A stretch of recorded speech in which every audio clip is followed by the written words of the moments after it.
شروع اللہ کے نام سے جو بڑا مہربان نہایت رحم کرنے والا ہے۔ حضرت علی رضی اللہ تعالی عنہ نے فرمایا کہ اولاد کی سلامتی کے لیے جو ماں باپ یہ کلام پڑھتے ہیں اسے 10 حج کا ثواب ملتا ہے۔ 1,00,000 بیماریاں، 1,00,000 مشکلات اور 1,00,000 حادثات ختم ہو جاتے ہیں، حتیٰ کہ کمان سے نکلا تیر بھی واپس مڑ جاتا ہے۔ ناظرین، امیر المومنین حضرت علی رضی اللہ تعالیٰ عنہ نے ارشاد فرمایا کہ جس نے قرآن پاک کی یہ ایک سورہ مبارکہ کی تلاوت کی تو اس کے لیے 10 حج کا ثواب ہے، اور جس نے اسے لکھ کر پی لیا تو اس کے پیٹ میں 1000 یقین اور 1000 رحمتیں داخل کی جائیں گی، اور اس سے ہر طرح کا کھوٹ اور بیماری نکل جائے گی۔ اپنی اولاد کی بھلائی کے لیے جس ماں نے اس سورت کو پڑھ کر اپنی اولاد کے لیے حاجات دل میں رکھ کر دعا کی تو اس کی حاجات عرش الہی تک پہنچ جاتی ہیں اور بفضل خدا پوری بھی ہو جاتی ہیں، پھر چاہے وہ حاجات دنیاوی ہوں یا اولاد کو دین کے راستے پر چلانے کی غرض سے ہوں۔ حضرت ابو ہریرہ رضی اللہ تعالی عنہ سے مروی ہے کہ حضور نبی کریم صلی اللہ علیہ وسلم نے حضرت حسن بن علی رضی اللہ تعالی عنہ کو بوسہ دیا۔ اس وقت آپ صلی اللہ علیہ وسلم کے پاس ایک شخص بیٹھے تھے۔ وہ بولے، یا رسول اللہ، میرے 10 بیٹے ہیں، میں نے تو کبھی ان میں سے کسی کو نہیں چوما، اور اس پر آپ صلی اللہ علیہ وسلم نے اس کی طرف دیکھ کر فرمایا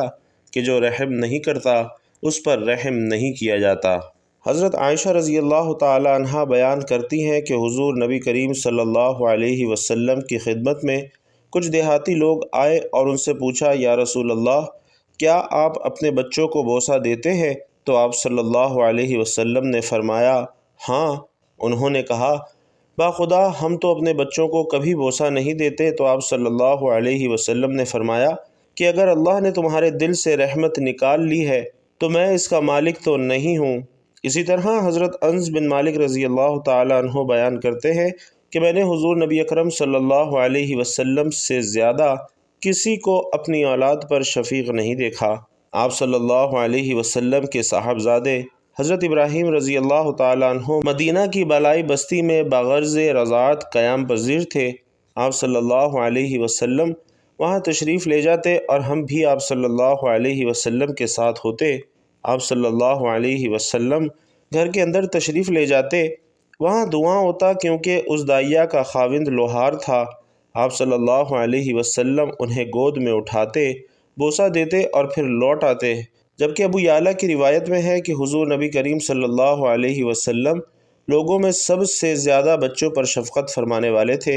حضرت ابو قتادہ رضی اللہ تعالی عنہ بیان کرتے ہیں کہ حضور نبی کریم صلی اللہ علیہ وسلم امامت کرواتے ہوئے حالت نماز میں حضرت امامہ بنت زینب بنت رسول اللہ اور ابو العاص بن ربیع کی بیٹی یعنی اپنی نواسی کو اٹھائے ہوئے تھے۔ سو جب آپ صلی اللہ علیہ وسلم قیام فرماتے تو اسے اٹھا لیتے، اور جب سجدہ فرماتے تو اسے نیچے اتار دیتے۔ حضرت براء بن عازم رضی اللہ تعالی عنہ بھی بیان کرتے ہیں کہ میں نے حضور صلی اللہ علیہ وسلم کو دیکھا کہ آپ صلی اللہ علیہ وسلم نے حضرت امام حسن رضی اللہ تعالی عنہ کو اپنے کندھے پر اٹھایا ہوا تھا اور فرما رہے تھے، اے اللہ، میں اس سے محبت رکھتا ہوں، تو بھی اس سے محبت فرما۔ اسی طرح حضرت عائشہ رضی اللہ تعالی عنہ بیان فرماتی ہیں کہ حضور نبی کریم صلی اللہ علیہ وسلم کے پاس نومولود بچے لائے جاتے تو آپ صلی اللہ علیہ وسلم انہیں برکت کی دعا دیتے۔ چنانچہ ایک بچہ لایا گیا تو اس نے آپ صلی اللہ علیہ وسلم کے کپڑوں پر پیشاب کر دیا، تو آپ صلی اللہ علیہ وسلم نے پانی منگوا کر اس پر بہا دیا اور اسے نہ دھویا۔ حضرت انس رضی اللہ تعالیٰ عنہ فرماتے ہیں کہ میں نے 10 سال حضور نبی کریم صلی اللہ علیہ وسلم کی خدمت کی۔ آپ علیہ الصلاۃ والسلام نے کبھی مجھے اف تک نہیں کہا،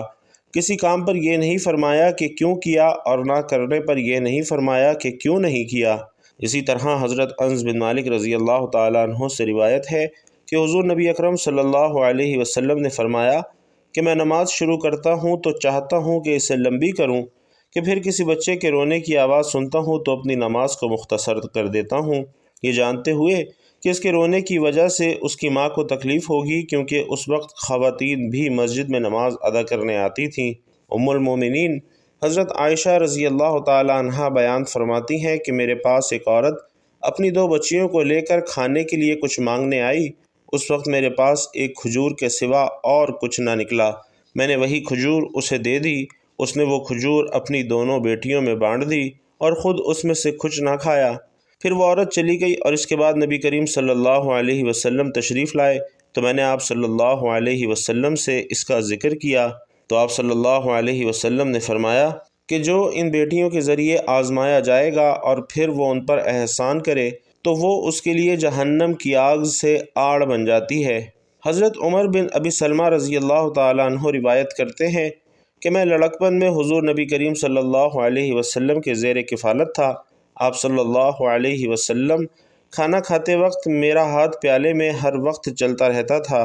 ایک مرتبہ جب میں حضور نبی کریم صلی اللہ علیہ وسلم کے ساتھ دسترخوان پر بیٹھا تھا تو آپ صلی اللہ علیہ وسلم نے فرمایا، برخوردار بسم اللہ پڑھو، دائیں ہاتھ سے کھاؤ اور اپنے سامنے سے کھایا کرو اور اس کے بعد میں اسی طریقے سے کھاتا ہوں۔ اسی طرح ناظرین، حضرت سہیل بن سعد رضی اللہ تعالیٰ عنہ سے روایت ہے کہ حضور نبی اکرم صلی اللہ علیہ وسلم کی خدمت میں ایک پیالہ پیش کیا گیا تو آپ صلی اللہ علیہ وسلم نے اس میں سے کچھ نوش فرمایا اور وہ پیالہ صحابہ کرام میں تقسیم فرمانے لگے تو آپ صلی اللہ علیہ وسلم کے دائیں جانب ایک نوعمر لڑکا آیا جو اس وقت موجود لوگوں میں سب سے چھوٹا تھا اور عمر رسیدہ حضرات بائیں طرف تھے۔ آپ صلی اللہ علیہ وسلم نے فرمایا، اے لڑکے، کیا تم اجازت دیتے ہو کہ میں یہ تبرک عمر رسیدہ لوگوں کو پہلے دے دوں؟ وہ لڑکا عرض گزار ہوا، یا رسول اللہ، میں آپ سے بچی ہوئی متبرک چیز میں کسی دوسرے کو اپنے اوپر ترجیح نہیں دے سکتا۔ تو آپ صلی اللہ علیہ وسلم نے وہ پیالہ اسی بچے کو پہلے عنایت فرمایا اور وہ نوجوان حضرت عبداللہ بن عباس رضی اللہ تعالیٰ عنہ تھے۔ حضرت انس رضی اللہ تعالیٰ عنہ سے روایت ہے کہ حضور نبی کریم صلی اللہ علیہ وسلم سب لوگوں سے زیادہ اچھے اخلاق والے تھے۔ میرا ایک بھائی تھا جسے ابو عمیر کہا جاتا تھا اور میرے خیال میں اس کا دودھ چھڑوایا جا چکا تھا۔ چنانچہ جب آپ صلی اللہ علیہ وسلم ہمارے پاس تشریف لاتے تو فرماتے، اے ابو عمیر، نگیر کا کیا بنا؟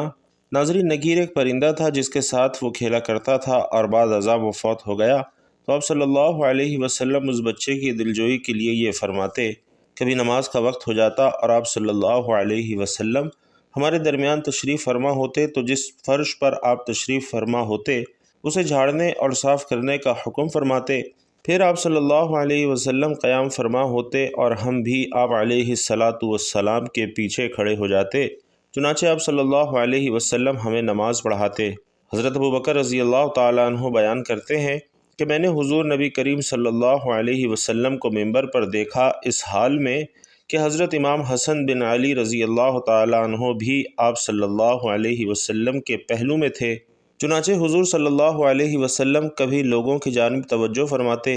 اور کبھی انہیں دیکھتے اور فرماتے کہ میرا یہ بیٹا سردار ہے اور اس کے ذریعے اللہ تعالیٰ مسلمانوں کی دو بڑی جماعتوں میں صلح کروائے گا۔ اسی طرح ناظرین، حضرت اسامہ بن زید رضی اللہ تعالیٰ عنہ سے مروی ہے، وہ بیان کرتے ہیں کہ حضور نبی اکرم صلی اللہ علیہ وسلم مجھے اٹھا لیتے اور اپنی ایک ران پر بٹھاتے اور حضرت امام حسن رضی اللہ تعالیٰ عنہ کو دوسری ران پر بٹھاتے، پھر دونوں کو اپنے ساتھ چمٹا لیتے اور دعا فرماتے کہ اے اللہ، ان دونوں پر رحم فرما کیونکہ میں بھی ان پر رحم کرتا ہوں۔ ناظرین، حضور صلی اللہ علیہ وسلم نے فرمایا، اے اللہ، ان دونوں سے محبت فرما کیونکہ میں بھی ان سے محبت کرتا ہوں۔ حضرت انس رضی اللہ تعالیٰ عنہ سے مروی ہے کہ حضور نبی کریم صلی اللہ علیہ وسلم نے فرمایا، جس شخص نے دو بیٹیوں کی پرورش کی یہاں تک کہ وہ بالغ ہو گئیں تو وہ شخص قیامت کے دن آئے گا تو وہ شخص اور میں اس طرح ہوں گے۔ اور آپ علیہ الصلاۃ والسلام نے اپنی دونوں انگلیوں کو ملا دیا۔ پیارے آقا صلی اللہ علیہ وسلم کا فرمان ہے کہ وہ شخص ہم میں سے نہیں جو ہمارے چھوٹوں پر رحم نہ کرے اور ہمارے بڑوں کی عزت و تکریم نہ کرے۔ پیارے آقا صلی اللہ علیہ وسلم کا فرمان عالی شان ہے کہ بے شک اللہ کی مدد صبر کے ساتھ ہوتی ہے۔ اللہ رب العزت نے سورۃ المحمد آیت نمبر 7 میں فرمایا کہ اے ایمان والو، اگر تم اللہ کے دین کی مدد کرو گے تو وہ تمہاری مدد کرے گا اور تمہیں ثابت قدمی عطا کرے گا۔ ناظرین، حق و باطل کے دونوں راستے ہر دور میں انسان کے سامنے رہے ہیں اور اللہ تبارک و تعالی نے انسان کی نجات اور تباہی کا معیار اسی بات کو بنایا ہے۔ ہر انسان کو اللہ رب العزت نے صحیح فطرت پر پیدا فرمایا اور پھر حق و باطل میں سے جو بھی راستہ انسان اختیار کرنا چاہے اللہ رب العزت نے انسان کو اس کا اختیار دے دیا۔ چنانچہ ارشاد ہے کہ جو چاہے ایمان لائے، جو چاہے کفر اختیار کرے، لیکن ایمان والوں کے لیے نجات اور ظلم اور کفر اختیار کرنے والوں کے لیے جہنم کی آگ مقرر فرما دی۔ ناظرین محترم، سلیم الفطرت انسان حق کی تلاش میں رہتا ہے۔ جب حق کا راستہ مل جاتا ہے تو پھر اسے اس بات کا یقین ہوتا ہے کہ اللہ کی نصرت اور مدد اس کے ساتھ ہے، حتیٰ کہ وہ راہ حق میں اپنی جان بھی قربان کر دیتا ہے۔ لیکن کسی انسان کو باطل میں کشش نظر آتی ہے، اسے باطل میں اپنا ذاتی مفاد نظر آتا ہے اور باطل کو اختیار کرنے سے اس کی انا کو تقسیم ملتی ہے۔ یقیناً باطل میں بھی بظاہر بہت سے فوائد نظر آتے ہیں، جب ہی تو بسا اوقات باطل راستے میں انسان بہت زیادہ پختہ ہو جاتا ہے اور اس سے ہٹنے پر آمادہ بھی نہیں ہوتا، جبکہ دوسری طرف راہ حق اختیار کرنے والا انسان جان و مال قربان کرنے کے جذبے سے حق پر قائم رہتا ہے اور اللہ کی نصرت اور اس کی مدد پر بھروسہ کرتا ہے۔ لیکن وہ وقت بڑی کڑی آزمائش کا وقت ہوتا ہے جب حق پر قائم رہنے والے کو بظاہر نصرت خداوندی کے آثار نظر نہیں آتے، اور یہ اللہ کی مدد کے آثار اس لیے نہیں دکھائی دیتے کہ حق پر ہونے کے باوجود اس بندے سے کچھ ایسے اعمال سرزد ہو جاتے ہیں جو کہ اللہ کی طرف سے آئی ہوئی مدد کو روک دیتے ہیں، جیسا کہ غزوہ احد میں ہوا۔ رسول اللہ صلی اللہ علیہ وسلم نے ایک دستے کو ایک خاص درے پر متعین فرمایا جہاں سے دشمن کے حملے کا خطرہ تھا، اور اس دستے کو خاص تاکید فرمائی کہ اس جگہ کو خالی نہ چھوڑیں، چاہے شکست ہو یا فتح ہو۔ پہلے ہی حملے میں کفار کے پاؤں کھڑ گئے اور وہ بھاگنا شروع ہو گئے۔ مسلمانوں کو اپنی فتح کا یقین ہو گیا تو مال غنیمت اکٹھا کرنے لگے، اور درے پر متعین دستہ بھی پہاڑ سے اتر کر مال غنیمت کی جانب متوجہ ہو گیا۔ دشمن نے درہ خالی دیکھ کر پیچھے سے حملہ کر دیا، جس سے مسلمانوں کو جانی اور مالی نقصان اٹھانا پڑا، اور اس طرح جب مسلمان کمزور ہو جائے اور آپس میں جھگڑنے لگیں تو پھر بھی راہ حق پر ہوتے ہوئے بھی اللہ کی مدد نصیب نہیں ہوتی، اور امت کو یہ سبق ملتا ہے کہ اگر اللہ کے راستے میں جہاد کرتے ہوئے دین کے بجائے دنیا کے مال و دولت کی طرف انسان متوجہ ہو جائے تو پھر بھی نصرت خداوندی ساتھ نہیں دیتی، اور اس سے یہ اصول معلوم ہوا کہ اللہ کے مقرب بندوں کو راہ حق میں طرح طرح کی تکلیفیں اور قسم قسم کی مصیبتیں پہنچیں، لیکن انہوں نے ہمت نہ ہاری، نہ دشمنوں سے دبے، نہایت صبر و استقلال کے ساتھ اللہ کے دشمنوں کے سامنے ثابت قدم رہے۔ اس کے ساتھ ساتھ اپنی شجاعت اور اپنی افرادی قوت اپنے ساز و سامان پر نظر نہیں رکھی بلکہ رب ذوالجلال پر رکھی، ساتھ ساتھ اپنے گناہوں کی مغفرت طلب کرتے رہے اور ثابت قدم رہنے کی دعا کرتے رہے، جیسا کہ فرمایا کہ جو لوگ اللہ تعالیٰ کے راستے میں قتل کیے گئے، اللہ ان کے اعمال کو ضائع نہیں کرے گا، ان کو راہ ہدایت دکھائے گا، ان کے حال کو سنوارے گا اور جنت میں داخل کرے گا۔ اللہ رب العزت ہمیں راہ حق اختیار کرنے کی توفیق عطا فرمائے، اور پھر دنیا کے مال و دولت کی محبت کی جگہ ہمیں آپس میں اتفاق اور محبت نصیب فرمائے، سستی اور کمزوری سے محفوظ فرمائے، ہمارے دلوں میں دین کی محبت پیدا فرمائے، زندگی کے ہر مرحلے میں اپنی اور اپنے حبیب صلی اللہ علیہ وسلم کی اطاعت نصیب فرمائے، اس لیے کہ راہ حق میں اللہ کی نصرت اور اس کی مدد کے حقدار یہی لوگ ہیں۔ امیر المومنین حضرت علی رضی اللہ تعالی عنہ سے روایت ہے کہ رحمت عالم صلی اللہ علیہ وسلم نے ارشاد فرمایا کہ جس نے سورۃ الیاسین کی تلاوت کی اس کے لیے 10 حج کا ثواب ہے، اور جس نے اسے لکھ کر پیا تو اس کے پیٹ میں 1000 یقین اور 1000 رحمت نازل کی جائے گی، اور اس سے ہر طرح کا کھوٹ اور بیماری نکل جائے گی۔ جو ماں سورۃ الیاسین پڑھ کر اپنی اولاد کے واسطے حاجات دل میں رکھ کر سورۃ الیاسین کا ورد کر لیا کرے تو اس کی اولاد کو کوئی حادثات، بیماری اور مشکلات نہ آئیں گی، حتیٰ کہ نیزے کا منہ بھی پھر جاتا ہے۔ اولاد کی اصلاح کے لیے یہ وظیفہ ضرور پڑھیں۔ قرآن پاک میں اولاد کی اصلاح کے لیے اور اپنی اولاد کو فرما بردار بنانے کے لیے اور دیندار بنانے کے لیے جو دعا سکھائی گئی ہے وہ دعا یہ ہے، عمر کی پختگی پر پہنچ کر یہ دعا کی جاتی ہے، اصلح لی فی ذریتی انی تبت الیک وانی من المسلمین، اور اس کا ترجمہ ہے کہ میری اولاد میں صلاحیت نیکی کی دے، میں نے تیری طرف رجوع کیا اور میں فرما برداروں میں سے ہوں۔ علماء کرام فرماتے ہیں کہ اپنی اولاد کو دیندار بنانے کے لیے ان پر زور زبردستی مت کرو، بلکہ ان کے دل میں اللہ اور اس کے رسول صلی اللہ علیہ وسلم کی اتنی محبت پیدا کر دو کہ وہ خود بخود دین کی جانب مائل ہونے لگ جائیں۔ اشفاق احمد صاحب لکھتے ہیں کہ ایک دن وہ نیکر پہن کر سپارہ پڑھنے مسجد چلے گئے۔ مولوی صاحب غصے میں آ گئے، بولے ارے نالائق، تو مسجد میں نیکر پہن کر کیوں آ گیا ہے؟ بے وقوف، ایسے مسجد میں آؤ گے تو تم جہنم میں جاؤ گے۔ وہ لکھتے ہیں کہ میں نے گھر آ کر ماں جی کو بتایا تو ماں بولی پتر مولوی صاحب غصے میں ہوں گے جو انہوں نے ایسا کہہ دیا، ورنہ تو بیٹا جہنم میں جانے کے لیے بڑی سخت محنت کی ضرورت ہے۔ جہنم حاصل کرنے کے لیے پتھر دل ہونا پڑتا ہے، دوسروں کا حق مارنا پڑتا ہے، قاتل اور ڈاکو بننا پڑتا ہے، فساد پھیلانا پڑتا ہے، مخلوق خدا کو اذیت دینی پڑتی ہے، نہتے انسان پر آگ اور بارود کی بارش کرنی پڑتی ہے، محبت سے نفرت کرنی پڑتی ہے، اس کے لیے ماؤں کی گودیں اجاڑنی پڑتی ہیں، رب العالمین اور رحمت للعالمین صلی اللہ علیہ وسلم سے تعلق توڑنا پڑتا ہے، تب کہیں جا کر جہنم ملتی ہے۔ تو اتنا کاہل ہے کہ پانی بھی خود نہیں پیتا، تجھ سے یہ محنت کیسے ہو سکے گی؟ تو چڑیا کی موت پر ہفتوں روتا رہتا ہے، تو پھر تو کہاں سے اتنا قابل ہو گیا کہ جہنم جا سکے؟ ناظرین، حضرت ابو ہریرہ رضی اللہ تعالی عنہ سے روایت ہے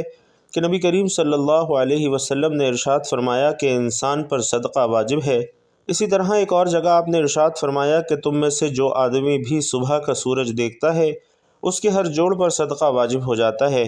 یعنی نبی کریم صلی اللہ علیہ وسلم کے ان ارشادات کی روشنی میں ہمیں پتہ چلتا ہے کہ جیسے ہی ہم پر اگلا دن چڑھتا ہے ہمارے جتنے بھی جوڑ ہیں، یعنی ہمارے جسم میں 360 کے قریب جوڑ ہیں، اور ان تمام فہرست کا صدقہ ہم پر واجب ہو جاتا ہے۔ لیکن ناظرین، ہم میں سے کتنے ایسے لوگ ہیں جو کہ اپنے جسم پر واجب ہونے والے صدقے کو ادا کرتے ہیں؟ ہم میں سے بہت سے لوگ تو تب ہی صدقہ دیتے ہیں جب ہم بیمار پڑتے ہیں یا ہم پر کوئی بڑی مصیبت نازل ہو جاتی ہے۔ اس سے پہلے تو صدقہ دینے کا